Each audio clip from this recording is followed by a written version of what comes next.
আসসালামু আলাইকুম। আশা করি তোমরা ভালো আছো। আজ আমি তোমাদের বাজার অধ্যায়ের 2 নম্বর ক্লাস নেব।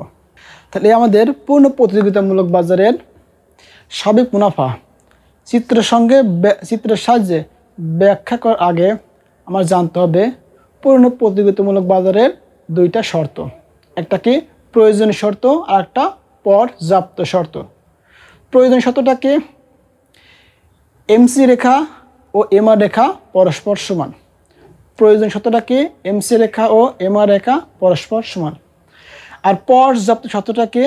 এমসি রেখা এমআর রেখাকে নিচের দিক থেকে ছেদ করে উপরের দিকে উঠবে।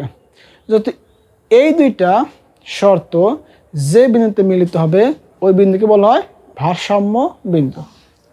চলো আমরা প্রয়োজনীয় শর্ত এবং পর্যাপ্ত শর্ত লিখবো, এরপরে চিত্র অঙ্কন করব, তারপরে চিত্রের ব্যাখ্যা দেব।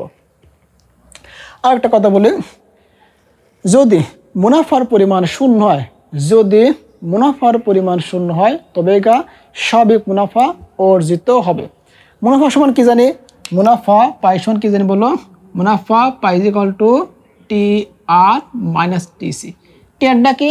টোটাল রেভিনিউ, মোট আয়। টিসিটা কি? টোটাল কস্ট, মোট ব্যয়। মোট আয় থেকে মোট ব্যয় বাদ দিলে যা অবশিষ্ট থাকে তাকে বলা হয় মুনাফা। তাহলে চলো আমরা প্রয়োজনীয় শর্ত এবং পর্যাপ্ত শর্ত জানি আগে। প্রয়োজনীয় শর্ত, আমাদের কাজ কি? পূর্ণ প্রতিযোগিতামূলক বাজারে ফার্মের স্বাভাবিক মুনাফা, এটা আমাদের প্রশ্ন। তাহলে এই প্রশ্নটা ব্যাখ্যা দেওয়ার আগে প্রথম কাজ আমরা খাতায় আগে দেব পূর্ণ প্রতিযোগিতামূলক বাজার কাকে বলে। যে বাজারে অসংখ্য ক্রেতা এবং অসংখ্য বিক্রেতা সমজাতীয় দ্রব্য একটি নির্দিষ্ট দামে ক্রয় ও বিক্রয় করে তাকে পূর্ণ প্রতিযোগিতামূলক বাজার বলে। প্রথম কাজকে সংজ্ঞাটা দেওয়া, এরপরে কি দেবো আমরা? প্রয়োজন এবং পর্যাপ্ত শর্ত, তারপরে চিত্র, এরপরে চিত্রের ব্যাখ্যা। তাহলে প্রয়োজনীয় শর্ত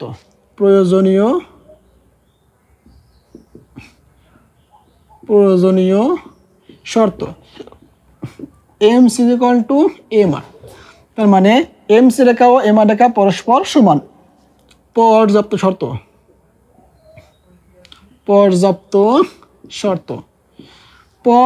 শর্তটা কি? এমসি রেখা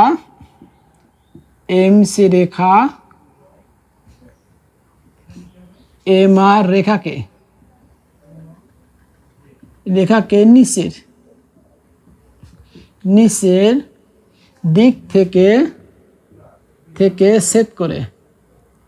থেকে ছেদ করে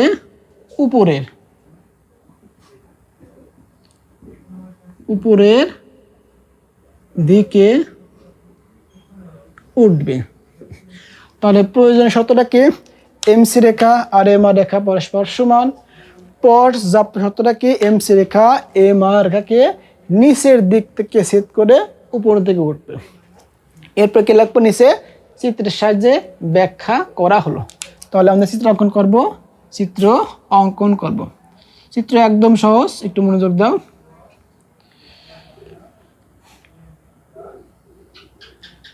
একটা জিনিস বলে, পূর্ণ প্রতিযোগিতামূলক বাজারে এআর রেখা, এমআর রেখা, পি রেখা, ডি রেখা একই জিনিস। কিন্তু পূর্ণ প্রতিযোগিতামূলক বাজারে গড় আয়, প্রান্তিক আয়, দাম, চাহিদা রেখা, এটাকে মধ্যে একই রেখা বলা হয়। দাম যে কথা, এমআর যে কথা, এআর কিন্তু একই কথা।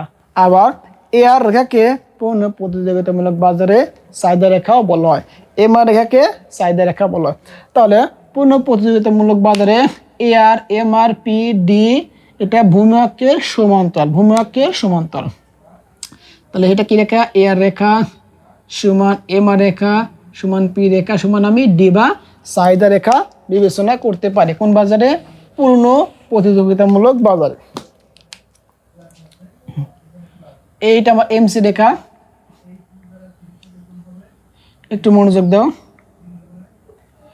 স্বাভাবিক মুনাফার ক্ষেত্রে স্বাভাবিক মুনাফার ক্ষেত্রে এমসি রেখা, এসি রেখা আর এমআর রেখা পরস্পর একই বিন্দুতে ছেদ করে। কিন্তু মনে রাখতে হবে স্বাভাবিক মুনাফার ক্ষেত্রে এমসি রেখা, এসি রেখা, এমআর রেখা একই বিন্দুতে কিন্তু ছেদ করে। এটা আমরা কি দিলাম? ই বিন্দু। তাহলে এটা মূল বিন্দু, এটা উৎপাদনের পরিমাণ, এটা কিন্তু আমার দাম, এটা আমার দাম। তাহলে উৎপাদনের পরিমাণ, এটা এক্স অক্ষ, এটা ধরলাম কত? ওয়াই অক্ষ। লম্বকে আয় আছে, লম্বকে আয় ব্যয়, লম্বকে আয় ব্যয়, আয় ব্যয় আর দাম। আর ভূমিকে উৎপাদনের পরিমাণ, উৎপাদনের পরিমাণ। এই তোমাদের চিত্র। আশা করি চিত্র নিয়ে কোনো সমস্যা নাই, এখন আমাদের কাজকে চিত্রের ব্যাখ্যা দাও। চিত্রে আমি যা অঙ্কন করছি, এই কতটুকু লিখবো, অতিরিক্ত কোনো কিছু লেখার কোনো প্রয়োজন আমার নাই। তাহলে আমরা চিত্র অঙ্কন করার পরে চিত্রের ব্যাখ্যা কীভাবে দেব? লেখো চিত্রের ব্যাখ্যা। নিচে চিত্রের ব্যাখ্যা দেওয়া হলো। চিত্রে ও এক্স অক্ষে, খেয়াল করো, চিত্রে ও এক্স অক্ষে উৎপাদনের পরিমাণ ও ওয়াই অক্ষে আয় ব্যয় দাম দেখানো হয়েছে। চিত্রে এমসি রেখা, এসি রেখা, এমআর রেখা যথাক্রমে প্রান্তিক খরচ, গড় আয় নির্দেশ করে। চিত্রে ই হচ্ছে ভারসাম্য বিন্দু, কারণ এই বিন্দুতে এমসি রেখা, এমআর রেখা পরস্পর সমান, যা ভারসাম্যের প্রয়োজনীয় শর্ত পূরণ করে। এবং এমসি রেখা, এমআর রেখাকে নিচের দিক থেকে ছেদ করে উপর দিকে উঠছে, যা ভারসাম্যের পর্যাপ্ত শর্ত পালিত হয়। তাহলে আমাদের চিত্রের ব্যাখ্যা শেষ, আর আমরা গাণিতিক ব্যাখ্যা দেব। আশা করি চিত্রের ব্যাখ্যা নিয়ে কোনো সমস্যা ইনশাল্লাহ নাই। তাহলে আমাদের গাণিতিক ব্যাখ্যা লাগবে মোট আয়, মোট ব্যয়, তাহলে লিখতে পারি চিত্র হতে পাই, চিত্র হতে পাই মোট আয় টি আর, তাহলে দাম গুণন পরিমাণ, তার মানে এ আর গুণন পরিমাণ ও কিউ। এই যে ও পি কিন্তু দাম, ও পি দাম, এ আর দাম, এম আর দাম, পি দাম, এটা সব কিন্তু দাম। তাহলে গড় আয়কে উৎপাদনের পরিমাণ দ্বারা গুণ করলে কিন্তু পাওয়া যায় মোট আয়। তাহলে কত? গড় আয়, এটা তো আমি জ্যামিতিক আকারে লিখতে পারি ও পি ই কিউ, কিন্তু মোট আয়। তাহলে গড় আয় আরেকটা সহজ করে দিয়ে, গড় আয় দাম কত? ও পি গুণ উৎপাদনের পরিমাণ কিউ, তাহলে কিউ দিলাম, শুধু কিউ দিই। গড় আয় গুণ উৎপাদনের পরিমাণ, তাই দাম কত? ও পি, উৎপাদনের পরিমাণ কত? O Q. তাহলে এটা আমি জ্যামিতিক আকারে লিখতে হতে পারি আমি ও পি ই কিউ। তাহলে মোট আয় কত? O P E Q.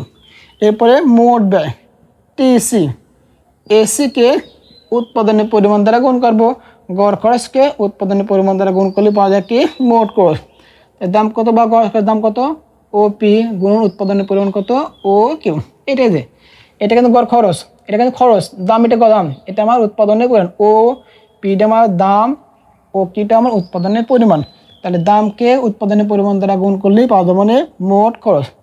এইটা আমি জ্যামিতিক আকারে লিখতে চাই O P E Q, O P E Q. তাহলে মোট আয় পাইছি, মোট ব্যয় পাইছি, আর মুনাফার পরিমাণ। তাহলে কি জানি বলো? মুনাফা আমরা জানি